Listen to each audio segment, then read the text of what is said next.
వచ్చేటప్పుడే అనుకున్నా, లైక్ సినిమాలు చేద్దాం అనుకున్నప్పుడే అనుకున్నా, నేను ఒక 5 సినిమాలు చేస్తే ఒక క్యారెక్టర్కి ఇంకో దానికి సంబంధం ఉండొద్దు అని. ఈవెన్ గెటప్ కూడా.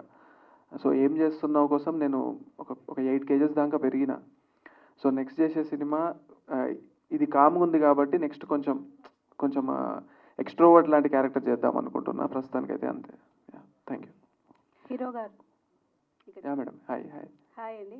ఇప్పుడు కొత్త వాళ్ళు ఇండస్ట్రీకి వస్తుంటారు కదా, అవును. ఫ్లాప్ కావచ్చు, సక్సెస్ అవ్వచ్చు. సో వాళ్ళకి మీరు ఏం చెప్తారు? వాళ్ళకి సినిమా అంటే ఇష్టం ఉంటేనే రండి. హిట్ అవుతుందనో, ఫ్లాప్ అవుతుందనో, స్టార్ అవుతామనో, కింద పడిపోతామనో అయితే రాకండి.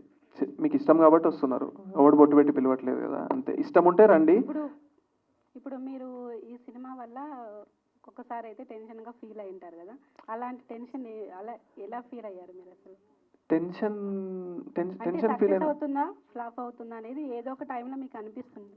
నేను ఒక విషయం చెప్పనా, నేను ఒక 2 years ముందు, 1.5 year ముందు మా ఎడిటర్ ఫైనల్ కట్ కొట్టిన రోజు నేను ఒక పోస్ట్ పెట్టిన ఫేస్బుక్లో, సినిమా ఎప్పుడు వచ్చినా హిట్ అవుతుంది అని. ఎందుకంటే నేను ఆ 2 hours కట్ చూసినప్పుడు ఐ వాజ్ వెరీ కాన్ఫిడెంట్ ఇది ఎక్కడో ఒక చోట ఆడుతుంది అని చెప్పేసి. ఎందుకంటే ఒక సినిమాకి హార్ట్ సెకండ్ హాఫ్, మా సెకండ్ హాఫ్ చాలా బాగుంటుంది.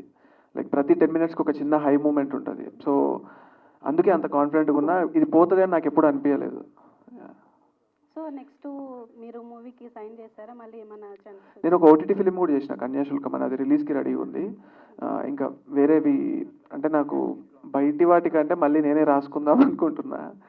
సో కొంచెం టైం పడుతుంది. Yeah. Okay, all the best. Thank you. So hi. Hi. I'm Anjali from TFPC. So బేసికల్ గా మీరు ఒక బుక్ రాశారు పూరి గారి మీద, బట్ మీరేమో మెగాస్టార్ గారి ఫ్యాన్ అంటున్నారు. సో పూరి గారి మీద రాయడానికి అంటే ఏంటి రీజన్? అండ్ మెగాస్టార్ గారి మీద ఒక బుక్ రాయాల్సి వస్తే ఏ సిచ్యువేషన్స్ అండ్ దేని మీద రాస్తారు? స్వయం కృషి అని టైటిల్ పెట్టి రాస్తా. యాక్చువల్లీ మీరు అడిగింది పూరి గారి మీద ఇష్టం మాకు చాలా ఇష్టం. బుక్ రాయడానికి, బుక్ రాద్దాం అనుకున్నప్పుడు మాకు వచ్చిన మైండ్లోకి వచ్చిన ఫస్ట్ పర్సన్ ఆర్జీవి గారు అయితే, నెక్స్ట్ వచ్చింది పూరి గారు. మేము కొంచెం ఆ స్కూల్ క్యాండిడేట్స్. సో కొంచెం ఆ స్కూల్ టైప్ కొంచెం మెంటాలిటీస్ మ్యాచ్ అవుతాయి. సో పూరి గారి మీద రాద్దాం అనుకొని రాసినాము.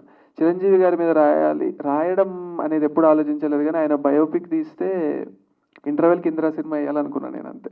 ఓకే. సో ఇందాక మీ బ్రదర్ మాట్లాడుతూ వాళ్ళే మాకు ఛాన్స్ ఇచ్చారు డైరెక్టర్ గా అన్నారు కదా. అవునవును. సో ఇప్పుడు చిరంజీవి గారి బయోపిక్ ఒకవేళ చేస్తే మీ బ్రదర్కే ఛాన్స్ ఇస్తారా, లేకపోతే ఇండస్ట్రీలో ఎవరైనా డైరెక్టర్ని తీసుకుంటారా? అది చిరంజీవి గారిని అడగాలి కదా అండి.